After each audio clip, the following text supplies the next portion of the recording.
La India es un país que no te deja indiferente, todo eso, te pega una patada afuera o te atrapa. Calcuta Andhwan nace después de un viaje a terreno a India, pero sinceramente más que un viaje a terreno, que también lo es, lo que vamos descubriendo, y lo vemos también, yo lo veo concretamente ahora, ¿no?, con el tiempo también, es que realmente era una invitación a un viaje interior. Nos fuimos allí con billete de ida, nos quedamos 3 años. Los primeros días fueron de shock, ¿no? Fue un choque, de hecho estuve 3 días sin salir del hotel, no me atrevía a salir, era el impacto de ver a las personas en la calle, durmiendo en la calle, en circunstancias muy vulnerables. Pues fue un clic, un estar con las personas más necesitadas, con los estratos realmente más bajos de la sociedad.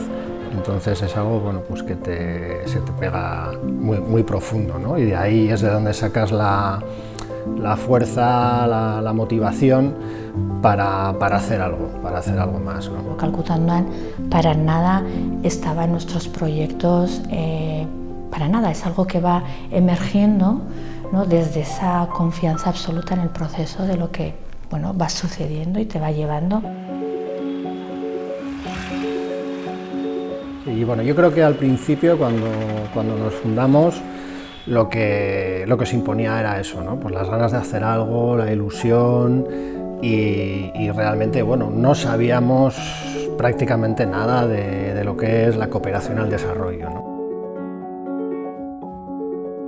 Empezamos en casa, Íñigo y yo, en un choco de casa, que lo estoy viendo ahora, ahí con un ordenador y poco más, y la ilusión, y es verdad que el testimonio de lo que habíamos vivido, ¿no?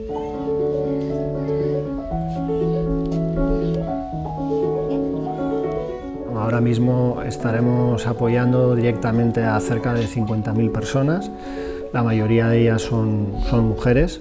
Trabajamos con 8 organizaciones diferentes en diferentes estados de la India, con 3 pilares que creemos fundamentales. Uno es el enfoque de derechos, otro es el enfoque de género y otro es el enfoque de medio ambiente.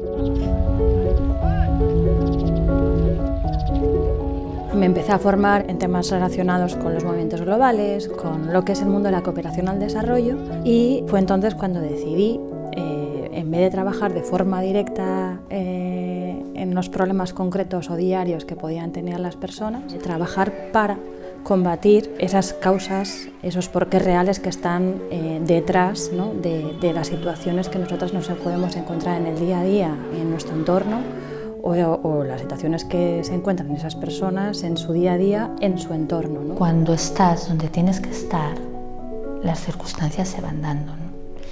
Y es como esto sucede con Calcuta Andhwan.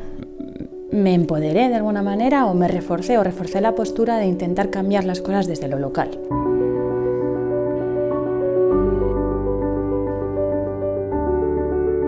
Creemos que es importante trabajar aquí con la ciudadanía, creemos que especialmente con las personas más jóvenes, e invitarles un poco a la reflexión, ¿no?, hacia dónde nos está llevando este modelo de consumo. Si las relaciones internacionales no cambian, si yo no cambio mis formas de vida como persona privilegiada y enriquecida que soy, las cosas no van a cambiar. Yo creo que es importante que desde una ONG el trabajo se haga apoyando a ONGs locales. Porque creo que somos contaminantes. Cuando vas a un terreno que no es el tuyo, vas con muy buenas intenciones, sin ninguna duda, desde la buena intención, pero somos agentes contaminantes, no tenemos ni idea, no conocemos el contexto social, o creemos literalmente conocerlo, teóricamente conocerlo, pero es un mundo y un submundo en el que esto lo vas descubriendo cuando estás allá. Deben ser organizaciones indias las que lleven a cabo el trabajo, las que estén en el día a día con las personas, porque son quienes conocen verdaderamente las necesidades urgentes del momento, ¿vale? Y también las necesidades estratégicas, necesidades más a largo plazo. Recuerdo la primera vez que nos presentaron, íbamos en el mismo coche. Yo no sabía nada sobre Calcuta Ondoan en ese momento, yo era un recién llegado.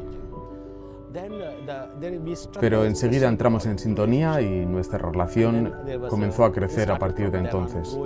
El ir poco a poco tomando conciencia e intentando incorporar la perspectiva feminista y la perspectiva ambiental ha sido un proceso de empoderamiento brutal. Desde hace 45 años, cuando me involucré en el movimiento Chipko, junto a mujeres que en estas montañas salían a proteger el bosque, me di cuenta de que las verdaderas expertas en biodiversidad son las mujeres. Mujeres que dependen del bosque, mujeres que trabajan diferentes cultivos. Las semillas siempre han estado en manos de las mujeres y mientras las mujeres las tuvieron, nunca fracasaron. Pero debemos pensar que, aun en tiempos, digamos, de paz, existen guerras contra las mujeres, guerras de desesperanza, guerras de la pobreza, las guerras de trata de mujeres, guerras de prostitución, guerras de violencia doméstica, guerras de violaciones. Están allí todo el tiempo, así que esto es contra lo que luchamos, Íñigo.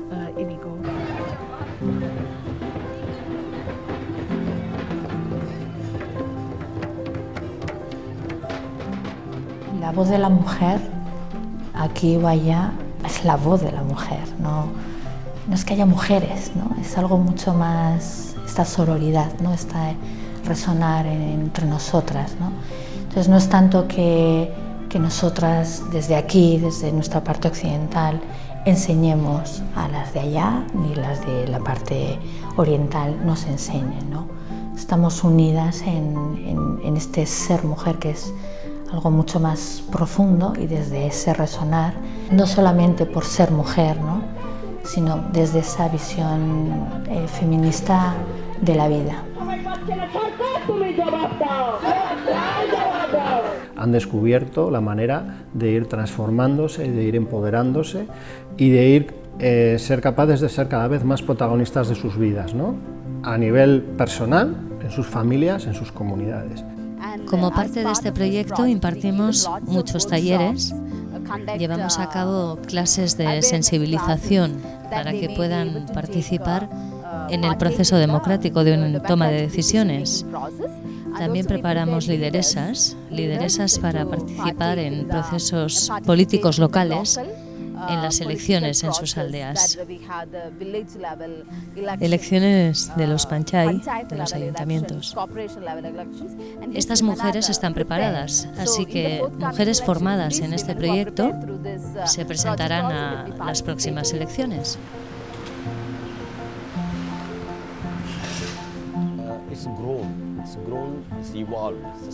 Ha crecido, ha evolucionado completamente. Y si nos fijamos en los últimos 8 años de nuestro viaje, a veces me pregunto cómo ha sucedido. Y las comunidades han tomado el liderazgo en sus demandas y necesidades. Yo creo que algo que nos define mucho es la cercanía, ¿no? El ser una ONG pequeña que nace, ¿no? pues así, ¿no? Pequeña, local, en Guipúzcoa, que hace que seamos accesibles. La parte más positiva para mí es esa, o sea, la accesibilidad, la transparencia y la horizontalidad. Como cualquier organización en 20 años y sobre todo cuando partes de cero, pues el crecimiento ha sido muy grande, ¿no? De donde estábamos hace 20 años, el impacto que podíamos tener al que tenemos ahora, 20 años después, pues la diferencia lógicamente es grande, ¿no?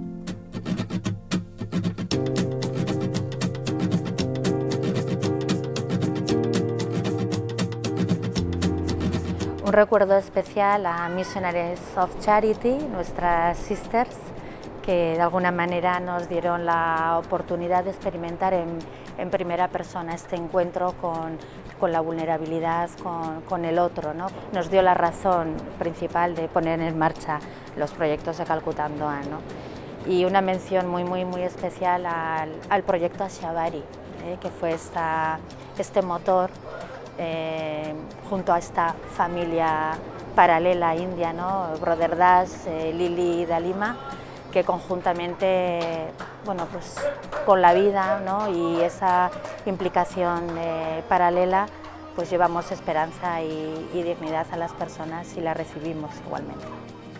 Todo esto no hubiera sido posible, ¿no? sin un trabajo continuo, un aprender y un compartir continuo, ¿no? Con todas las organizaciones que hemos tenido el privilegio, ¿no? de ir trabajando juntos, ¿no? A lo largo de estos años, ¿no? Por ejemplo, de Udayani yo rescataría el haber aprendido el enfoque de derechos, ¿no?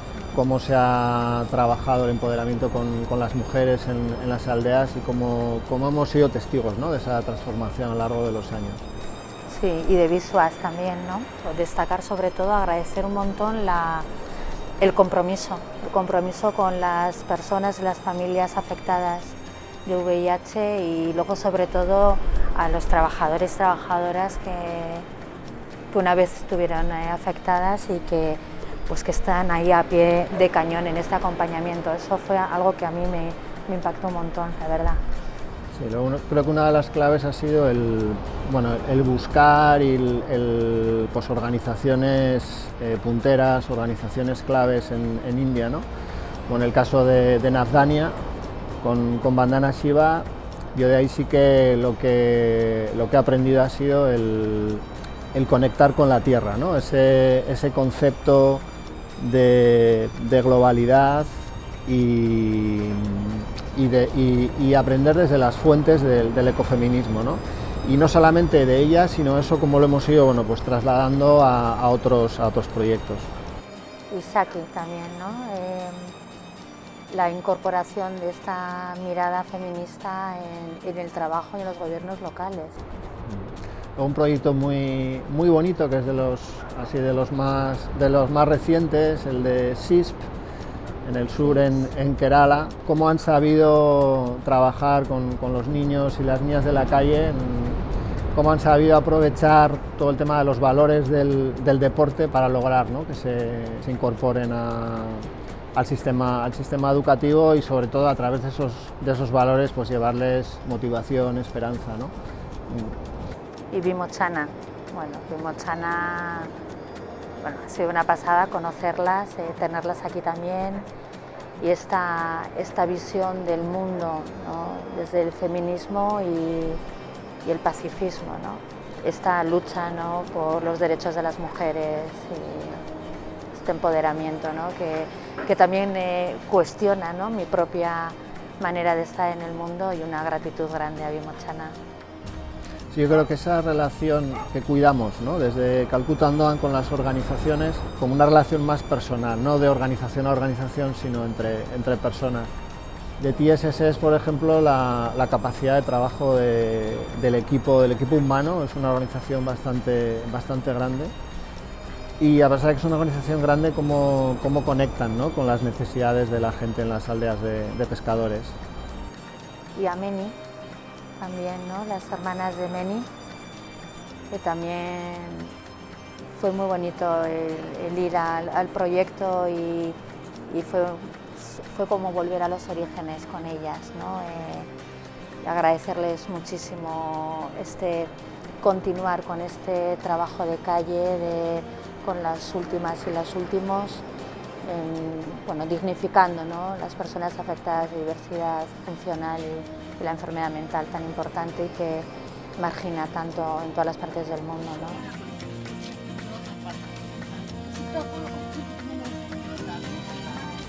Y luego más allá, ¿no? de lo que son las organizaciones, yo creo que lo más enriquecedor y de donde verdaderamente hemos aprendido y nos nutrimos, ¿no? De todas esas personas que llamamos beneficiarias, que se suele llamar beneficiarias, pero que son realmente el alma y el motor de los proyectos, ¿no? Bueno, y luego agradecer a todas las organizaciones con las que trabajamos en red, porque sin ellas no podríamos hacer gran cosa, sobre todo trabajamos mucho aquí. Tenemos un papel importante en la coordinadora de ONGs de Euskadi, en Saretus, Pobreza Cero, la campaña Ropa Limpia, coordinadora de ONGs de Zarauz, el trabajo en la universidad en UKS y luego un recuerdo especial también para todas las compañeras del Foro India Euskadi, organizaciones vascas que trabajamos en la India. Bueno, todo esto también pues no hubiera sido posible, ¿no?, sin el apoyo económico, ¿no?, pues para empezar con los aportes de las personas socias, donativos que van llegando, y luego de las instituciones públicas, ¿no?, que a lo largo de los años han venido incrementando su confianza y su apoyo. Miras atrás, ¿no?, de toda la gente que ha participado. Bueno, pues quería dar el agradecimiento a las personas socias y socios, a los grupos de voluntariado tanto de Donosti como de Barcelona, que han estado ahí impulsando con muchísimo entusiasmo y ganas todo este tiempo, y luego también, como no, al equipo técnico de Calcuta Ondoan, que no solamente desde el lado profesional, sino desde el lado personal de la implicación, tanto el equipo de Donosti como la gente que ha venido trabajando con nosotras en la India. Los grandes proyectos de la vida nacen de una semilla interior, ¿no? Esto no es una frase así hecha, ¿no? Es realmente una constatación, ¿no?, que nace de ahí, ¿no? Y es esta semilla la que sin duda nos lleva, bueno, a llegar hasta aquí, a estos 20 años de ilusión compartida, y que continúa la semilla regándose y continúa el viaje interior.